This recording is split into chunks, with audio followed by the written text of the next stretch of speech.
சிவா, இப்ப நம்ம திருப்புவனம் சொல்லி ஒரு ஊர் இருக்கு. அந்த ஊர்ல சிவன் கோயில் இருக்கு. ஆத்த தாண்டி தான் நந்தி இருக்காரு. அங்க 3 முனிவர்கள் பாடிய புண்ணிய ஸ்தலம். அதுக்காக கதவு திறந்ததாக ஒரு இதெல்லாம் இருக்கு. அத பத்தி நமச்சிவாய உலகத்துல ஒரு கோவிலை பத்தி ஒரு வரலாறு இல்ல, 1000 வரலாறு இருக்கு. இப்ப திருப்புவனம்னா இதற்கு என்ன காரணம்னு கேட்டீங்கன்னா பலவிதமான காரணங்கள் உண்டு. இப்ப முதல் அந்த இடத்துல அடி வச்சது யார் தெரியுமா? தெரியல. பட்டணத்தார். பட்டணத்தார் பட்டணத்தார் கேள்விப்பட்டீங்கல்ல?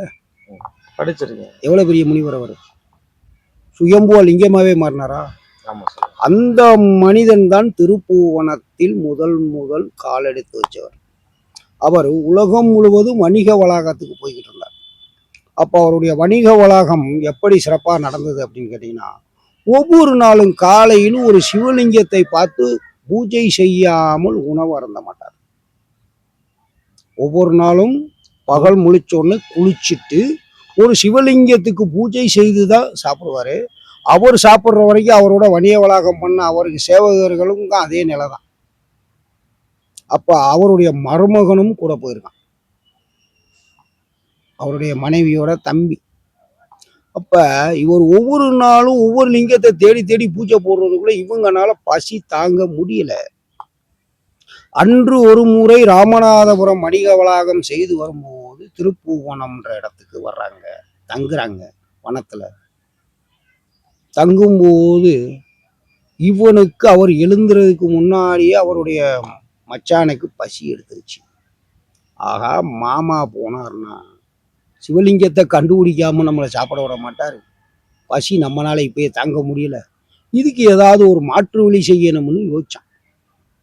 அப்ப மாமா குளிக்க போயிட்டார். மாமா வருவதற்குள் ஒரு கயரை எடுத்து அதை லிங்க வடிவுல சுத்திட்டான். சுத்தி சில கறிக்கட்டைகளை வச்சு அந்த கயிறு தெரியாமையே லிங்கம் மாதிரியே உரசி முழுமையாக்கிட்டான். இப்போ குளிச்சுட்டு வா, நம்ம அருகில் எங்கே சிவாலயம் இருக்கிறதுன்னு பார்ப்போம். மாமா, நீங்க குளிச்சுட்டு வர்றதுக்குள்ள இங்க ஒரு லிங்கத்தையே கண்டுபிடிச்சிட்டேன்னு சொல்லிட்டான். எங்கே இருக்குன்னு ஆர்வத்துடன் கேட்கிறார். ஆர்வத்துடன் கேட்கிறார். இந்த அறிவு வருமான்றார். ஆஹா, என் அப்பனை பார்த்து விட்டேன்ற சந்தோஷத்துல பூக்களை போட்டு மனம் மகிழ்வா சிவனை பத்தி பாடி மனம் குளிர்ந்து எல்லோரும் சாப்பிடுவோமான்ட்டார். பாடா, தப்பிச்சோம்டா அப்படின்னு அவர் மச்சானுக்கும் சந்தோஷம். எல்லாரும் சாப்பிட்டு முடிச்சோன்னா மச்சான் சொல்றாரு, மாமா நீங்க ஏமாந்துட்டீங்க. நான் எப்படி ஏமாந்து? ஆமா மாமா, இங்க அது சிவலிங்கம் கிடையாது, நான் கயிறுல சுத்தி கறிக்கட்டை உரைச்சி வச்சுட்டேன். இல்லையப்பா, அது சிவலிங்கம் அப்பா. இல்ல மாமா, கயிறு மாமா. இல்லையப்பா, அது சிவலிங்கம் அப்பா. இப்ப பாரு, அவுத்து காட்டுறேன் பாருன்ட்டு போறான். கட்டு எங்க இருக்குன்னே தெரியல, அவுக்கவே முடியல. நான் தான் சொன்னேன் அது சிவலிங்கம், வாப்பா போவோம். அப்படி அந்த சிவலிங்கம் அங்கு தோன்றியது. அப்ப அதுக்கு ஏன் திருப்புவனம்னு பேர் வந்தது? ஆமா, திருப்புவனம் என்ன பேர் வந்ததுன்னா, திருப்புவனம்ன்றது அங்கு ஒரு அடியார் வாழ்ந்து கொண்டு வந்தார். ஒரு அடியார், ஒரு ஐயர் அன்றாட காட்டுக்கு சென்று பூ பறிக்கிற பழக்கம் உண்டு. அப்போ பூ பறிக்க போகும்போது அங்க ஒரு லிங்கத்தை பார்க்கிறார். அந்த ஐயருக்கு அந்த லிங்கத்தின் மேல அபார பற்று. ஆகா, இவரை டெய்லி குளிப்பாட்டி பூவெல்லாம் போட்டா எவ்வளவு அழகா இருப்பாருன்னு அந்த ஐயருக்கு மனசுக்குள்ள தோணுது. நாளைக்கு வரும்போது 2 மண்சட்டி எடுத்துட்டு வந்தேன்னு சொல்லி 2 மண்சட்டி இங்கிட்டு ஒரு கயிறு தொங்க விட்டு இங்கிட்டு ஒரு கயிறு தொங்க விட்டு அதுல நடுவில் கம்பம் மாட்டி தண்ணியை ரொம்ப தூரம் இருந்திருக்கு. தண்ணியை ரொம்ப தூரமாக பிடிச்சிட்டு வந்து பூக்களெல்லாம் பறித்து 2 சட்டியில் இருக்க தண்ணியை ஊற்றி கழுவி இந்த பூக்களை போட்டுக்கார். அப்போ அவருக்கு ஒரு மன வருத்தம் வந்துருச்சு. இறைவா, இவ்வளவு தூரம் தண்ணிக்கு போய் அலையிற, கழுவி முடிச்சுட்டு பூக்களுக்கு அலையிற, இதை எனக்கு கொஞ்சம் சௌரியமாக செஞ்சு கொடுக்க கூடாதான்னு கெஞ்சிறாரு. இவருடைய குரல் இறைவனுக்கு கேட்டுச்சு. சட்டியில் சின்ன ஓட்டை விழுந்துருச்சு 2 சட்டியிலையும். இவர் தண்ணியை கொண்டு வரும்போது அதில் ஒழுகிக்கிட்டே நெட்டுக்க வரும்போது இங்கே வந்தோடனே இதில் அரை சட்டி அதில் அரை சட்டி இருக்கு. என்னாச்சு? தண்ணி சிந்திருச்சு. சரி, பரவாயில்ல அப்படின்னு சொல்றாரு. அந்த தண்ணி ஒழுகின இடத்துலலாம் பூச்செடி முளைக்குது. தண்ணி விழுந்த இடத்துல பூரா பூச்செடி பூச்செடி முளைக்குது. இவர் டெய்லி வரும்போது ஒளி ஒளி அதுக்கு தண்ணியை விட்டுக்கிட்டே வர்றாரு. இவர் அவசியம் பண்ணணும்னு பக்கத்துல இருக்க பூ பிடிங்கி போட்டார். இப்போ கடைசியில ஒரு நாள் பார்க்குறாரு, நம்ம அந்த சோட்ட சட்டியே சுமக்கணும், நல்ல சட்டியை வாங்குவோமே இறைவனுக்குன்னு 2 குயவர்கிட்ட போய் 2 மண்சட்டியை வாங்குறாரு. வாங்கிட்டு வந்து இறைவனை குளிப்பாட்டிட்டாரு. பூக்கள் இல்லை, ஆமா, தண்ணி ஒழுகாது. பூக்கள் இல்லை. இறைவனை பார்த்து கேட்குறாரு, என்ன இறைவா இது நியாயமா அப்படின்னு. இப்போ இறைவன் தோன்றி சொல்றார், இத்தனை நாள் உனக்கு பூக்களுக்கு பஞ்சம் இருக்கக்கூடாதுன்னு கேட்டேன், அதனால 2 துளைகளை நான் போட்டேன். அந்த 2 துளையில அங்கிட்டு ஒரு சட்டிக்கு இங்கிட்டு ஒரு சட்டிக்கும் தண்ணி ஒளி வரும்போது அதில் பூக்கள் முளைத்தன, செடிகள் முளைத்து உன்னை காப்பாத்துச்சு. அதனால உனக்கு பூ கிடைச்சது. அப்படியும் உனக்கு வேணும், இப்படியும் வேணும்னா உன்னுடைய எண்ணம் தான் எப்படி பத்தா. இப்போ மீண்டும் அந்த புது பானையை தூக்கி போட்டு பழைய பானையை தூக்கி மீண்டும் அபிஷேகம் பண்ணணும். அப்படி ஒரு பெயர்ல தான் அது திருப்பூ வனமாகவே அது வனமாகவே மாறிச்சு. அப்படியாப்பட்ட வனத்துக்கு இன்னொரு வரலாறும் உண்டு. அது என்ன வரலாறு சிவா? அப்படின்னா காசி அரசர்கள் காலம், அதாவது தெய்வ காலம் முடிந்தது. தெய்வ காலம் முடிந்தது அப்படின்னா இறைவன் அவதார காலம் முடிந்தது. முனிவர்கள் இருந்தார்கள், சித்தர்கள் இருந்தாங்க, எல்லாருமே இருக்காங்க. அப்பயும் வந்து அந்த காலத்துல தான் வந்து பார்த்தீங்கன்னா நம்ம திருஞான சம்பந்தர் இவங்கெல்லாம் வாழ்ந்த காலம் அது. அப்ப அந்த காலத்துல ஆண்ட காசி அரசன் அவனுடைய காசி மாநகரத்துல உணவு பஞ்சம் தலை உரிச்சு ஆடிருச்சு, பஞ்சமே வந்துருச்சு. அப்ப கோயில் கலசத்துல இருக்கிற தானியங்களை எடுப்பாங்க. கோயில் கலசத்துல இருக்கிற தானியத்தை எடுத்து மீண்டும் அதை பயிரிடுவாங்க. அப்ப இறைவனுக்கு யாகத்தை போட்டு மழையை வர வச்சிட்டாங்க, தண்ணி வந்துருச்சு. கலசத்துல இருக்கிற தானியங்களை எடுத்து பார்க்குறாங்க, பூராம் சாம்பலாக மாறி. ஆமா, ஈசனுடைய சொத்து அவருக்கு சாம்பலா போயிடுச்சு. ஐயோ இறைவா இது சாம்பலா போச்சேன்னு சொல்லி கங்கை தண்ணி எடுத்து தொளிக்கிறாங்க. கங்கை தண்ணியை தொளிக்கிறாங்க, மாறவே இல்லை. அப்ப சில சித்தர்கள் சொல்றாங்க, நீ ராமேஸ்வரம் போயிட்டு வா, அந்த தண்ணியை தொளி, மாறிடும். அங்க போய் எலுகடல் தீர்த்தம் எல்லாத்தையும் தொளிக்கிறாங்க, அப்பயும் அது சாம்பலா இருக்கு. அப்புறம் கடைசியில் நாளிக்கிணறு தண்ணியை தொளிக்கிறாங்க, பூவா போச்சு, பூவா மாறிடுச்சு. என்னடா அது பூவா போச்சு, தானியமா வரலையே, என்னடா செய்கிறது. அப்ப அதுல ஒருத்தர் சொல்றாரு, திருப்புவனம் ஈசனுடைய சிறு கைலாயம். எப்பயுமே ஈசன் அங்க எப்பயுமே காட்சி அளிப்பது உண்டு. சிறு கைலாயம் போய் வா. அப்ப சிறு கைலாயம் போறாரு, போய் வைகை ஆற்றில் மனமாற வேண்டி தண்ணியை தொளிக்கிறாரு, தானியங்களாக மாறி. அதனாலதான் இன்னைக்கு அஸ்தியை கரைக்கிறதுக்கு திருப்புவனம் போறாங்க அப்படின்னா அவங்க நிச்சயம் மோட்சம் அடைவாங்கன்றதுக்கு அடையாளமே அந்த பூ தானியமாக மாறியது. அப்ப தானியம்ன்றது மற்ற உயிருடன் இருப்பவர்களை காப்பது தான் அர்த்தம்.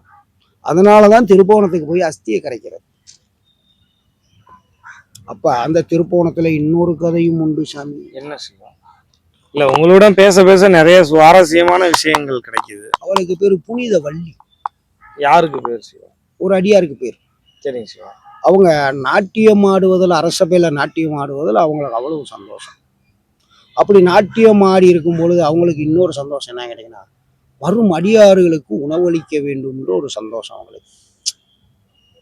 அப்ப அன்றாட அவங்க அரசபையில நிறைய பரிசுகள் கிடைக்கிறதுனால நிறைய அடியாறுகளை வர வச்சு சாப்பாடை கொடுத்துட்றது. தேடி கண்டுபிடிச்சாதான் அவங்க சாப்பாடு போட்டு அனுப்பிடுவாங்க, அவங்க மனம் கோணாம. இப்படியாப்பட்ட அந்த அடியாருக்கு ஒவ்வொரு நாளும் அரச சபையில வர வர ஆடி ஆடி போட்டுக்கிட்டு இருக்காங்க. அவங்களுக்கு வயதான தோற்றம் வருகிறது. வயதான தோற்றம் வருது. இப்ப இந்த அம்மாவுக்கு ஒரு ஆசை வந்துருச்சு, நம்ம வாழ்க்கையில எவ்வளவுதான் சம்பாரிச்சாலும் நம்ம அப்பன் இந்த உலகம் ஆதியும் அண்டம் நிறைந்த நடராஜர் சிலையை ஒன்று நம்ம செஞ்சு அவருடைய நடனத்தை தானே ஆடுறோம், நம்ம வீட்டில் தங்கத்தால் ஒரு நடராஜர் சிலையை செஞ்சு வச்சு அதுக்கு முன்னாடி நான் ஒரு நடனமாட எனக்கு ஒரு வழி செய்யக்கூடாதா இறைவான்னு கேட்குறான். அவளுடைய ஆசை. அது நல்ல ஆசைகள் தானே. ஆமா, அதற்கு இவளுக்கு வர்ற அடியார்களுக்கு உணவு கூடவே இந்த காசு பத்தலை. அதுக்கே அந்த பெண்மணி பஞ்சம் இந்த பெண்மணி கூட சாப்பிடாம கூட பல நாள் இருந்திருக்காங்க. ஆனா அடியார்களுக்கு சோறு இல்லைன்னு சொல்லல. அப்படியாப்பட்ட இந்த பெண்மணிக்கு மீண்டும் அதிகமான வயதாகுது. ஐயோ! என்னுடைய ஆசை நராசையா போயிருமா இறைவா! அப்படின்னு அந்த பெண்மணி கேக்குறாங்க. அவருடைய ஆசைக்கு இணங்க ஈசன் ஒரு முனிவராக மாறி வர்றார். வர்றாரு. அம்மா பசிக்குது. இந்த அம்மா கடைசி சோறு இவ்வளவுதான் இருக்கு. அடியார் சாப்பிடட்டும். நமக்கு ஒன்றும் பசி ஒன்று புதிதல்ல. எப்படி பசி ஒன்றும் புரியுதல். கொண்டு வந்து வைக்கிறாங்க. நான் உன் வீட்டில் சாப்பிடணும்னா நிபந்தனை அப்படின்றாரு. இன்னைக்கு என்ன நிபந்தனை சொன்னாலும் நான் காத்திருக்கேன். அப்போனா வீட்டில் இருக்க சட்டி பானை எல்லாத்தையும் தூக்கிட்டு வான்றார். சட்டி பானை இருந்துச்சுங்களா? தூக்கிட்டு வர சொல்றாரு. தூக்கிட்டு வந்து வச்சாச்சு. பூராத்தையும் தொட்டார், தங்கமா போயிடுச்சு. இதுல தானே நீ ஒரு நடராஜர் சிலை செய்யணும் சொன்னில, இதை வச்சு செஞ்சுக்கின்றார். இந்த அம்மா சொல்லுது, நீங்களே செஞ்சு கொடுத்துருங்க. அதான் வரன் கொடுத்த தலையில் கை வைத்தல். உடனே இது நான் செய்த பாக்கியம் அப்படின்ட்டு அந்த ஈஸ்வரன் கையாலேயே தன்னுடைய சிலையை, நடராஜர் சிலையை செய்கிறார் இறைவன். அந்த சிலைக்கு முன்னாடி இந்த அம்மா மனம் முகில நாட்டியம். அதில் சிவபெருமான் கன்னத்தை கிள்ளுகிறார். அந்த கிள்ளல் இன்னைக்கு திருப்புவனத்துல இருக்கிற நடராஜர் சிலையில போய் பார்த்தா நீங்க பார்க்கலாம். ஓ, ஐயா வந்து நடராஜ சிலையவே கிள்றாரா? இவர் கிள்றார், இந்த அம்மா கிள்ளுது. கன்னத்தில் முத்தமிட்டாள் அப்படின்னு அந்த நடராஜர் சிலையை பார்த்து கிள்ளி முத்தமிடுறா. அந்த கிள்ளல் அப்படியே எப்படி அந்த கிள்ளல். அப்ப இந்த திருப்புவனம்னா எவ்வளோ பெரிய வரலாறு பெற்றது. இதா சிவா நமச்சிவாய். இல்ல, இப்ப எனக்கு அதே மாதிரி என்ன ஒரு சந்தேகம்னா, இப்போ ஒரு மானிடனாய் பிறந்து அவங்க வளர்ந்து முதிர்ச்சி காலத்தில் அவர்கள் இறந்த பிறகு ஏன் அவர்களை வந்து நதியிலேயோ அல்ல சமுத்திரத்திலேயோ கடைக்கிறாங்க? தம்பி, கடல் தண்ணியை யாராவது அள்ளி குடிக்க முடியுமா? அது முடியாது. ஏன் குடிக்க முடியாது? உவர்ப்பு சுவை அதிகமா இருக்கும். அந்த மனிதன் செய்த தவறை அந்த மாதிரிதான் நீரில் கரைக்கும் பொழுது அவனுடைய தவறுகளும் அழிக்கப்படும். சரி சிவா, இப்ப எனக்கு சந்தேகம்னா, திருப்புவன நதி தான் கடல்ல கலக்காதுல்ல? கலந்துரும். வைகை கலக்காம இருக்குமா? இல்ல, வைகைன்றது கலக்காம நம்ம ராமநாதபுரத்திலேயே முடிஞ்சிருது இல்ல? கடல் கலக்கும். ம். கடலில் கலக்கும்.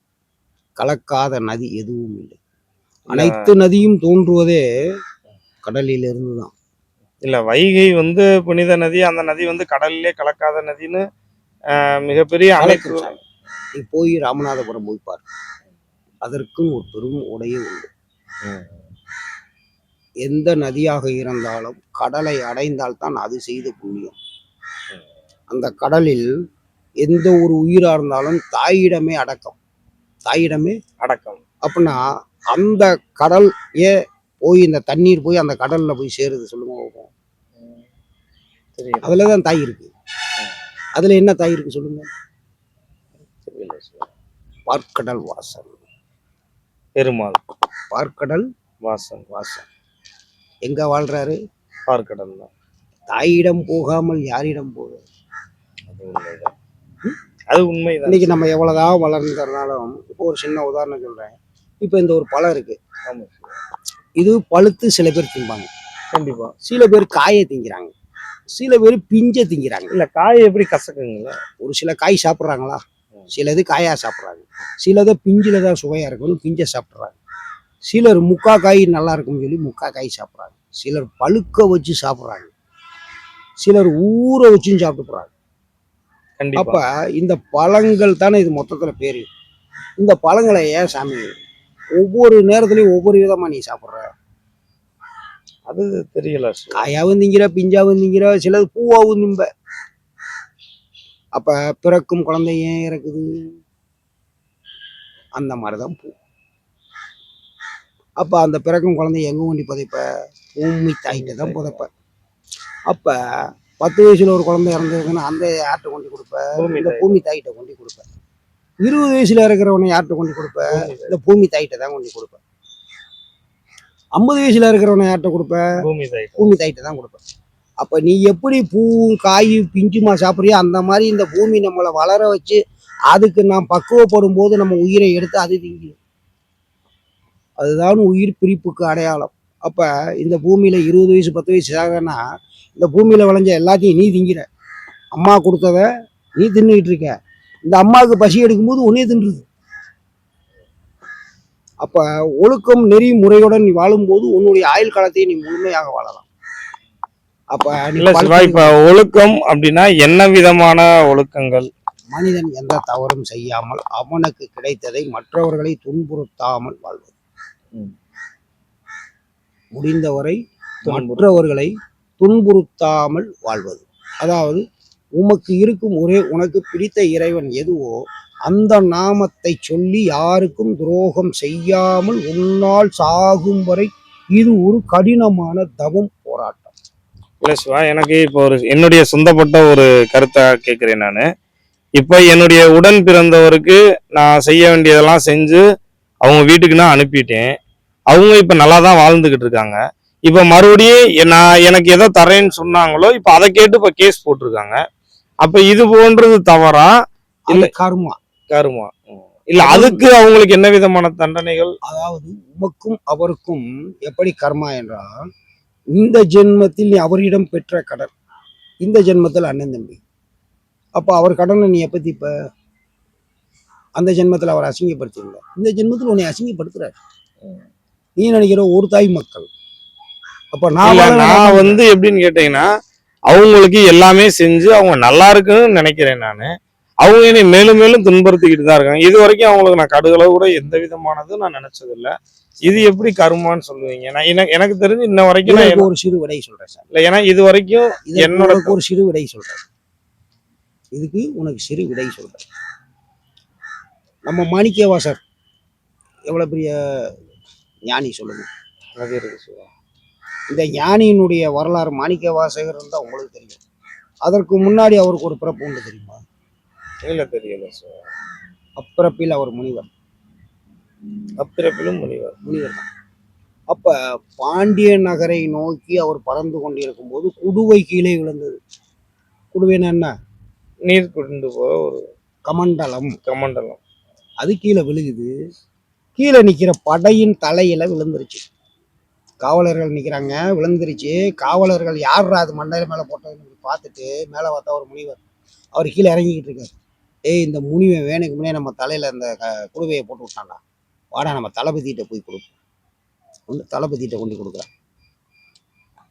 தளபதி பார்த்துட்டு, இங்கே இருக்கும் பொருட்கள் அனைத்தும் மன்னருக்கே சொந்தம், மன்னரிடம் தான் நாம் படைக்க வேண்டும்.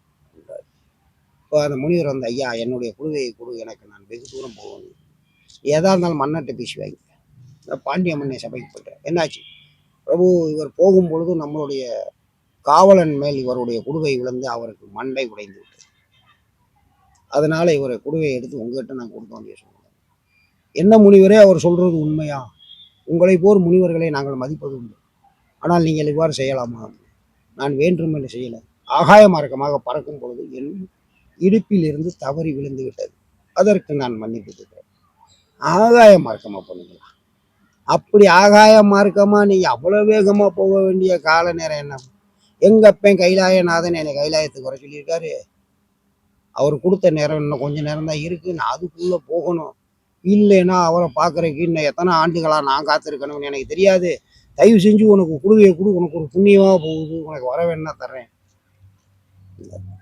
இப்போ வரேன் தெரியா? அப்ப நான் கேட்ட தெரியா? கேட்ட தரேன். சரி, என்னையும் கைலாயம் கூட்டிட்டு போ. அது எப்படி முடியும்? இவரே பணம் தவறு இருக்காரு. சரி வாப்பா, அந்த வரம் தரேன்ட்டாரு. அந்த வரத்துக்கு பேர் தான் கைலாயம் கூட்டு போய் சுட்டி. கைலாயம் கூட்டு போறாரு. செங்கோல் எடுத்துட்டார். பாண்டிய மன்னன் செங்கோல் எடுத்துட்டார். எடுத்துட்டு போயிட்டார். போனோன்னு கைலாயம் போயிட்டாங்க. இங்கே எந்த ஆயுதங்களும் கொண்டு செல்லக்கூடாது, இங்கே ஊண்டி வச்சுட்டு வந்துருக்கார். செங்கோலை ஊன்றார் பனிமலையில. உள்ள போய் பார்த்தா முன்னாடி நந்தி நிற்கிறாரு. ஆன்னு பார்க்குறாரு. அதுக்கடுத்து பார்த்தா பிள்ளையார் தெரிகிறார். அதுக்கப்புறம் பார்த்தா முருகன் இருக்கார். அதுக்கப்புறம் பார்த்தா சப்த ரிஷிகள் இருக்காங்க, ஞானிகள் இருக்காங்க, பூதகணங்கள் இருக்கு, ஆதிசக்தி, சிவன், எல்லாத்தையும் பார்த்து பிரமிப்பில் வாயடைச்சு போய் வாசல்ல எந்த இடத்துல செங்கோலை ஊன்னாரோ அந்த இடத்துலயே தான் நிற்கிறாரே தவிர அவரால் ஓராட்டி உள்ள வைக்க முடியும். முடியாது. ஏன்னா இவரே தவம் பல ஆண்டுகள் தவம் இருந்து அப்ப இவரால் பார்க்க முடிந்த இவரால் உணர்வுகளை வெளிப்படுத்தி இறைவனிடம் எந்த ஒரு சொற்களையும் பேசுறதுக்கு முடியல. பிரமிப்பில் நிற்கிறாங்க. இறைவன் மறைஞ்சாச்சு. இறைவன் மறைஞ்சாச்சு. முனிவர் வர்றாரு. பாப்பா போவோம்ன்றாரு. பாப்பா போவோம். செங்கோலை ஊரா மண்ணு ஒட்டிருச்சு. செங்கோலில் மண் இருக்கு. முனிவர் சொல்றாரு, கைலாயநாதனுடைய கடனை யாரும் வைத்துக் கொள்ளக்கூடாது. சிவன் சொத்து குலநாசம் சொல்லுவாங்க தெரியுமா? இதுதான் சிவன் சொத்து குலநாசம்னா இந்த கைலாய மண்ணை பாண்டிய நகரத்துக்கு நான் கொண்டு வந்து நான் கைலாயத்துக்கு போன அடையாளமா என்னுடைய நாட்டிலேயே நான் வைத்துக் கொள்வேன். என்னுடைய பூமி நல்லா இருக்கிறதுக்காக இந்த மண்ணை நான் வைத்துக் கொள்வேன். இந்த பாவம் இந்த முனிவருக்கும் சேர்ந்தது. ஆமா, கூட்டிட்டு போனவர் கைலாயத்துக்கு எவ்வளவோ சொல்லியும் பாண்டிய மன்னன் கேட்கவில்லை, சொல்லிட்டாரு. அதனாலதான் இப்பிறவில மாணிக்க வாசகர்களாம அவர் செம்பக பாண்டியாவும் மாறி வந்தார். மாறி வந்துதான் குதிரை வாங்குற காசுல மாணிக்க வாசகர் போய் கோயில் கட்டினாரா? சிவன் சொத்தை தின்னா என்ன ஆகும்? குதிரை காசு கூட கோயிலா கட்டிக்கிட்டாரா? வட்டியை வசூல் பண்ணிட்டார். அசலை எப்போ வசூல் பண்ணாரு? ஈசன். இருக்கிற குதிரையை பூரா நிறைய விட்டு கடிக்க விட்டாரா? மொத்த கடனை வசூல் பண்ணிட்டாரா? குதிரையே இல்லாம போச்சா? அங்க வட்டியை வாங்கிட்டாரு, இங்க அசலை வாங்கிட்டாரு. இப்ப சிவன் சொத்து குலநாசமா இல்லையா? இல்ல, சிவன் சொத்துன்றது சிவனை தவம் இருந்து வர்ற எல்லாரும் தான் சிவனோட சொத்துன்னு சொல்றாங்க. நந்தியை காட்டிலும் சிவனுடைய தீவிர பக்தர்கள் தான் அவரோட சொத்துன்றாங்க. அவங்களோட சொத்து குலநாசம்னா என்ன மீனி? அதான் பாண்டிய மன்னன். அதாவது சிவன் சொத்து அப்படின்னா இதுல நிறைய உதாரணம் இருக்கு சாமி. அதாவது சிவன் சொத்துக்கு பல விதமான குற்றங்கள் சொல்லலாம். இப்போ எப்படின்னு கேட்டீங்கன்னா, ராமருக்கு பட்டாபிஷேகம் நடக்குது. இது என்ன உங்களுக்கு புரியணும்ன்றதுக்காக சொல்றேன். இப்போ ராமருக்கு பட்டாபிஷேகம் நடக்கும்போது ஒரு நாய் வந்து குலைக்குது. நாய் வந்து குலைக்குது. லக்ஷ்மணா, அது வெளியில என்னன்னு பாரு. வெளியில இருக்க காவலாளிட்டா அந்த நாயை தொட்டி விட்டார். திருப்பி அந்த நாய் எங்கிட்ட சந்துக்குள்ளேயும் பொந்துக்குள்ளேயும் நுழைஞ்சு திருப்பி வந்துருச்சு. கொள்ளும் குலைக்குது. லக்ஷ்மணா, அது என்ன பிரச்சனை என்று கேளுன்றார். திருப்பி போய் அந்த காவலாளி தொட்டி விட்டான். திருப்பி அந்த நாய் எங்கிட்டோ போய் அரண்மனையை சுற்றி வந்து ஒரு ஓட்டையை கண்டுபிடிச்சு மீண்டும் உள்ள வந்துருச்சு. மீண்டும் உள்ள வந்து குலைக்குது. இது ராமர் பார்த்தவர். இந்த விஷயத்துக்கு நானே போறேன். இந்த விஷயத்துக்கு நானே போய் என்னன்னு கேட்குறேன். இது என்னுடைய முதல் தீர்ப்பு.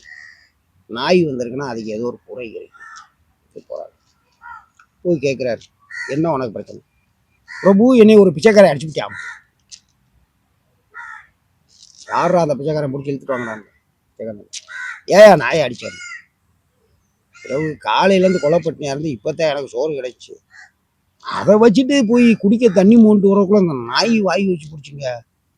எனக்கு சோறு கிடைக்காம இருந்து கஷ்டப்பட்டு வாங்கினாலும் அந்த நாயை அடிச்சு விட்டேங்க. அவர் சொல்றது உண்மையா அப்படின்னு ஆயிட்டார். ஆமா. அப்ப நீ செஞ்ச தப்பு தானே. நான் வந்து ஐந்தறிவு ஜீவன். எனக்கு உணவு எங்கே கிடைச்சாலுமே நான் எவ்வளவு சாப்பிட்டாலுமே எனக்கு வந்து திருப்தி அடையாது. யார் எதை வச்சாலும் நான் மோந்து பார்க்குற பழக்கம் உண்டு. எனக்கு பிடிச்ச திங்கிறது என்னுடைய குணம். அப்ப இவர் தண்ணி முக்க போனார்னா கொண்டுகிட்டே போயிட்டு தண்ணியை முக்க வேண்டியதானே. வச்சுட்டு ஆள் இல்லாத இடத்துல நான் மோந்து பார்த்து சாப்பிடுவேனா சாப்பிட மாட்டேன்னா? எனக்கு அந்த அறிவு இருந்தா நான் எதுக்கு உங்களை மாதிரி யோசிக்கிறேன்? நான் ஏன் உங்களை மாதிரி யோசிக்கிறேன்? அப்ப அந்த நாய் சரியான பதில் சொல்லுது. அப்ப இதை கேட்ட இரு தரப்பாரும் நல்லா யோசிச்சு பார்க்கும்போது அப்ப இதுக்கு என்ன செய்யறதுன்னு ராமருக்கு குழப்பம். இப்போ ராமர் சொல்றாரு, இந்த நாயே தண்டனை கொடுக்க சொல்லு. இப்ப இந்த நாயை தண்டனையை யோசிச்சு பார்த்து இவனை ஒரு சிவன் கோயிலுக்கு பூசாரி ஆகிடும். சிவன் கோயிலுக்கு பூசாரி. ஊர் மக்கள் பூராம் சேர்ந்து வைக்கிறாங்க. இதெல்லாம் ஒரு தீர்ப்பா? இதெல்லாம் ஒரு தண்டனையா? இப்பொழுது இவன் வாழ்க்கைக்கு அற்புதமான வழியை காமிச்சு கொடுத்துருக்கு இந்த நாய் போய் தண்டனை கொடுத்துருக்கான். இனி கோயிலில் வரவங்க காசு போடுவாங்க, சாப்பாடு இவனுக்கு கிடைக்கும், தங்குற இடம் கிடைக்கும், துணிமணி கிடைக்கும், இவன் இன்னொரு மனைவியை கூட கட்டி வாழலாம், பல வீடுகளை வாங்கலாம், இந்த கோயிலில் இருக்க நிலங்கள் பூரா இவனுக்கு சொந்தமாகும், இவன் உழுது பிழைக்கலாம். இதெல்லாம் தண்டனையாண்ணா அப்ப ராமர் சொல்றாரு இதுக்கு இந்த நாய்க்கு தான் பதில் இருக்கு. அப்ப அந்த நாய் சொல்லியிருக்கு நாயே நாயா பிறந்தேன் தெரியுமா, சிவ தொண்டுல சிறு குறை வச்சேன் பூஜை பண்றப்ப, அதனால நாயா பிறந்திருக்க. சிவன் சொத்து கொள்ள நாசம். இப்ப சிவன் கோயில்ல ஆட்டைய போட்டு தின்னே நாயா பிறந்துட்டேன். இவன் எப்படி ஆட்டைய போடாம இருக்க மாட்டான் சொக போக வாழ்க்கையில. அப்ப இவனும் நாயா வருவான். அப்ப இவன் எதையாவது ஒண்ண மோந்து வைப்பான். அப்ப அவனை ஒருத்தன் கல் எடுத்து அடிப்பான். அப்ப என்னுடைய வழியை இவன் உணர்வான்.